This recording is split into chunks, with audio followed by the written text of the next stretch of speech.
Hello everyone, and a very warm welcome back to the Plane Guy with me, the Plane Guy. You are all very warmly welcome back to the channel, whether you are new or a returning subscriber. And for this sort of part 2 take on how to fly the Aerosoft A330, we're going to be looking at taxi, takeoff, and climb. Obviously, in the previous video, we had a look how to do the column dock. So today, we're going to be having a look how, like I say, we do taxi, takeoff, and climb. Like I say, if you've not yet seen those videos, I'll be putting links down in the description below, and we're also going to do a video as well that covers descent and landing as well. So without further ado, yeah, let's head straight into the video.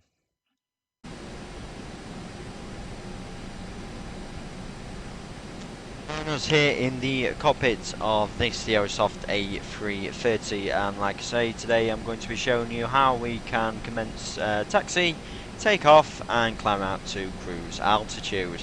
Now, just a couple points before we get underway. Now, you may have noticed a few parameters have changed. This is because I'm not actually doing the same flight as I did on the column dark tutorial, just in case you watched that. If you haven't, I'll be making sure that I am. There will be a link down in the description below, just in case you do want to go see that. But regardless, like I say, the parameters are different because I'm doing this on another day. But yeah, first thing I'm going to show you is how we essentially get ready to taxi. Now, the first thing I always like to do is I want to make sure that my weather radar is powered up. Quite simply, you want to put PWS over to automatic, at which point that is active. But I've already checked the weather, and we are absolutely brilliant today, so we really shouldn't be seeing anything. Well, not yet anyway. Next thing I take into consideration is the transponder. Now, depending where I am even, I may actually go ahead and turn that on. So a typical example would be, say if I'm at Tenerife North, unfortunately that can get a bit of bad weather from time to time, and Air Europa do actually fly in there, and obviously because the visibility can get a bit rubbish. So if there's any other aircraft knocking about, I'll actually turn that on, and I'm just mainly doing that for alertness and awareness towards others. So just be considerate, when you do actually turn that on, you will be visible on TCAS, and sometimes, like I say, it's just helpful knowing that obviously if another aircraft is on approach that you are there. Sometimes that is very, very helpful indeed, but it's entirely up to you how you want to do that. Also, do take into consideration as well that some airports do actually want the transponder in X PDR mode, if I have set that right, but it's entirely up to you. Of course, just make sure you do turn it on when you enter the runway. And as such, nothing else I'd like to talk to you about as well is the brakes. Now, make sure on taxi that you're not going to overuse your brakes, because it's very, very easy to heat them up, okay? So you've got to be very, very gentle with them. And with that, before I get going, a few things I always like to check is I just want to make sure that my Q&H is set, that we've got enough fuel. Today we need 13.2, and we actually have, well, obviously we should have had 13.2 when we left stand. We actually have 12.9, and required for our flight today we need 12 tons worth of fuel minimum. So we're all good on the fuel department. So yeah, you want to make sure that is all good. Next thing you can go ahead and do is the taxi checklist. Now, what's going to happen here is that the checklist will enable at 10 knots ground speed. Once it measures 10 knots, it will activate the checklist. Now, before we actually go ahead and do that, one of the things I am going to do is I'm going to turn on my nose and taxi lights and my runway turn-off lights. And of course, the taxi checklist will go over one or two things. Now, just before we do actually get rolling, one of the things I'd like to talk to you about now is actually how we set takeoff power. Now, I think this is actually quite important to do because if you are used to flying something like a Boeing, this is slightly a bit different. Now, obviously, TOGA power on this aircraft, if you want to set that, all you need to do is put the thrust over to this position here, TOGA. It's as simple as that. Now, on a lot of aircraft, obviously, what can happen is using TOGA is just essentially overkill. There's enough room for margin that you can actually take a D-rated takeoff setting. Of course, you're pretty much familiar with how that works, I'd imagine. Just in case you're not, just put something down in the comment section below, I'll happily explain it, but regardless of which, just in case you want to use a D-rated takeoff option on the Airbus, it's called Flex, okay? But it still works off the basic parameters of assumed temperature.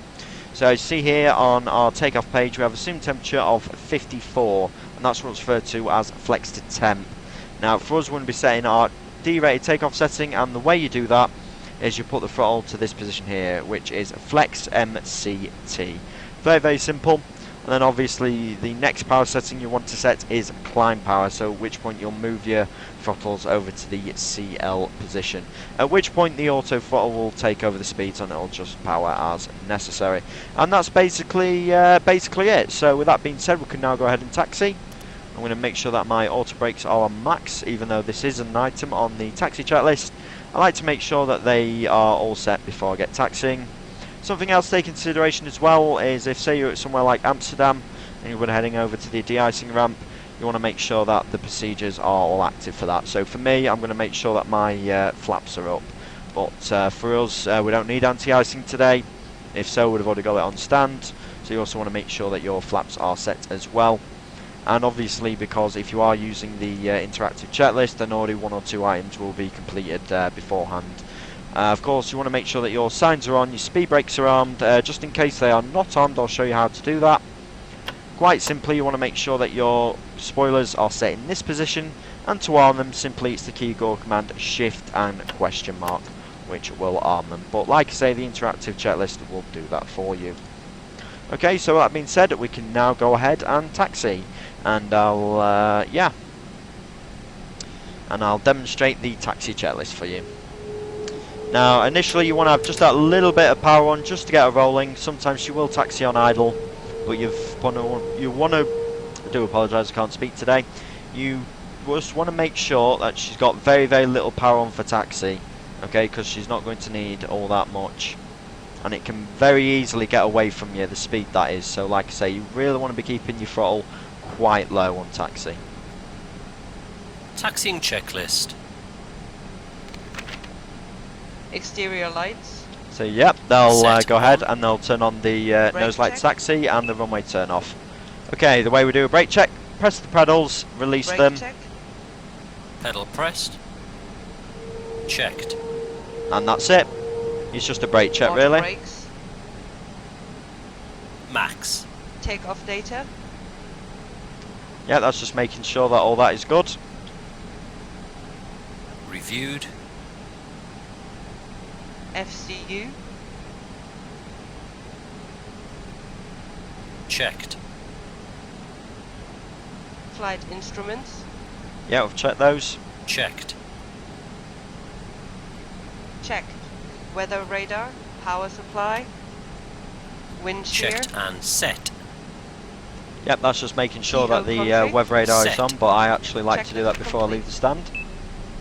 And that's the checklist complete, and as you can see, we are all ready now for the before takeoff checklist.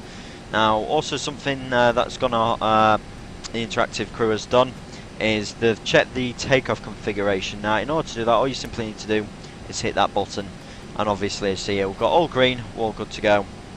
It's very, very clear if you've missed anything. Like I say, if you have, say for example, the speed brakes, I'll just reset them. As you can see, it comes up in blue. So, like I say, we'll just rearm those, and we'll hit test like so.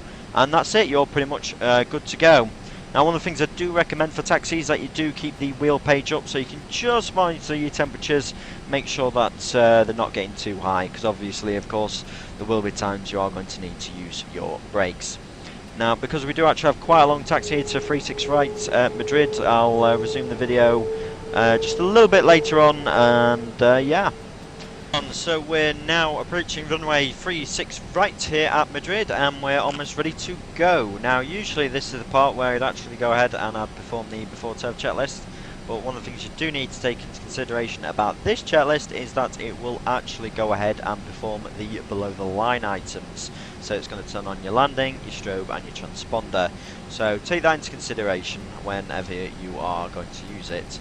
So for me, I'm going to use it now, but I'm just going to quickly actually turn them off before turning them back on before I go off the runway. Before takeoff checklist. Engine mode selector. Checked normal.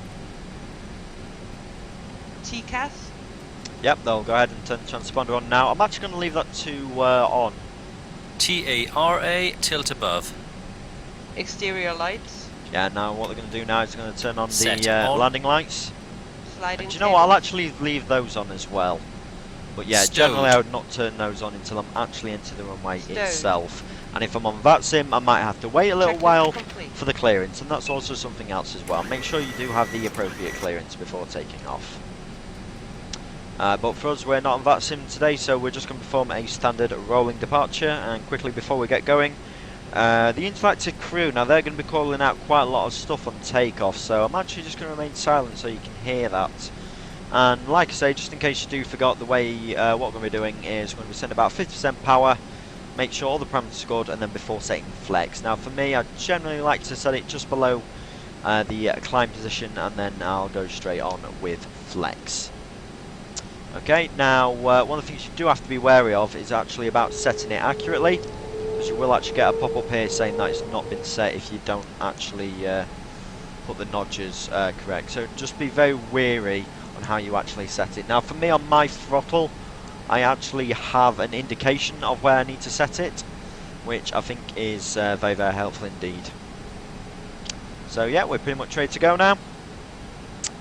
And I'll just turn on the clock, and also you want to make sure that you got no traffic coming in. I say you don't want to be colliding with anything. Nope, all good there. Alright, let's go. Like I say, I'm just going to go ahead, set about 50% power, and then I'll go straight up to flex.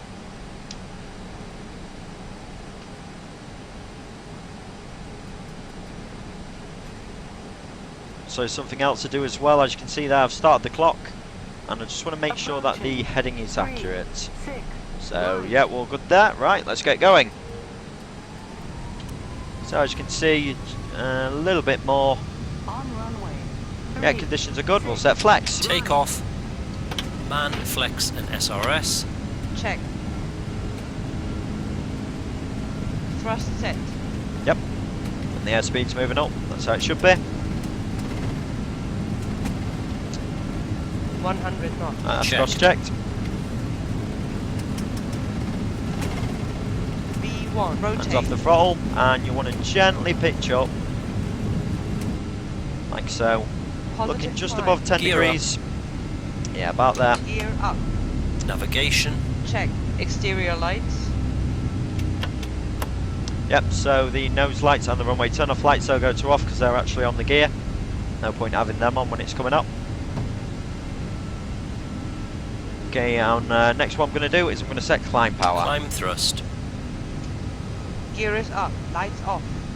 Alright, and as you can see there, the aircraft is quite near these red lines. Now this is indications for flap speed, if that kind of makes sense. So obviously with the current flap setting, we can't exceed 200 Speed knots. check. Flaps 1. As you see, as we're putting them up, they can come up a bit more. And you also want to make sure as well that you are actually following the flight director to the best of your ability. Flap 0. And as you can see, the Speed flaps check. are going Flaps up. 0. Like I say, you can either do this The yourself after or leave takeoff it checklist. for the interactive crew to do that. Engine mode selector. Check normal. Also in Europe as well, you want to make sure that you don't overspeed, Disarm. which is... Flat. Check retracted. I'll just wait until they've finished this. Landing gear. Gear up. Lights off. Exterior lights. Checked. Packs. Both on. Anti-ice. Off. TCAS. Set. Altimeter. 102 9er. 102 9er. Checked. Checklist complete. Okay, that's also something else you have to watch out for as well. If you're on VATSIM, you may be getting quite a lot of interaction with air traffic control. They may be asking you to climb to certain levels, and it can get a bit distracting with the crew there. Also, something else you want to look for as well, as you can see what we're doing here, is in Europe there's a standard speed restriction, 250 knots indicated below flight level 100. So obviously you want to make sure that you don't overspeed. And as you can see here, we're pitching up just to compensate for that. Now, just in case you want to set a certain speed, what you need to do is you need to just right click on the speed, and let's just say we want whatever, and you see there, that's in there like so. Yeah, and the aircraft would actually do that, but for us today we're just going to keep with our well, we're just going to let our FMC handle the speeds. So all you really need to do then is just after you've right clicked it, left click it, and then the aircraft will manage its speed itself.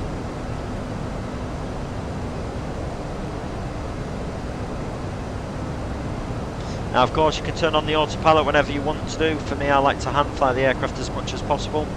But in this particular scenario, what I'm going to do is I'm going to look up when we're actually going to hit Barcelona, because it may require quite a bit of preparation. But for us, we've got about an hour. Lights off. So yep, flight level 100, lights go off, and we can actually set our altimeters. Actually, no we don't. This is something you do need to remember about Spain. The transition altitude is actually quite high. It's actually at 13,000 feet. And that reminds me, I'm not too sure if the speed restriction is effect at Spain actually. Unfortunately, I've not actually looked at my charts before takeoff. But one of the things, as you can see, the aircraft is now doing is it now indicates that we can actually accelerate. So what you want to do is you want to lower your nose and let the speed come up. But I generally do think that the speed restriction is actually in effect, and I'm sure it's in effect in Spain. The only real difference is that the transition altitude is just a little bit higher than the rest of Europe. But then obviously the good thing about that is if you actually inputted it on your takeoff page, when I can find it. Unfortunately I can't, but yes, on your takeoff page it does give you that option. And then obviously the interactive crew can do that for you. So obviously that's something you do want to take into consideration. As well as that, the seatbelt signs as well. Generically, the interactive crew, they'll turn them off about flight level 190 or 19,000 feet, whether or not you're on standard or local pressure. Obviously, because I fly in Europe quite a lot, I'm used to saying flight level 190. But yeah, generally about at 19,000 feet, they'll go ahead and they'll turn the seatbelt signs to off. Arrow reference set and cross check. Right, there we go. Check. And that's just demonstrates another good thing about this aircraft really. It's how the interactive crew can certainly do a lot of things for you. It's definitely very good in that nature. Alright, we'll go ahead and we'll turn on autopilot number 1. As you can see, the aircraft is now getting back on course, and it will adjust the speed as necessary. Now something else I'd like to show you as well is the different modes of this aircraft. So just in case you want to fly on a certain heading, all you need to do is right click this, and you see I've asked it to turn to the right. Stay to the right to engage nav mode. You left click it like so,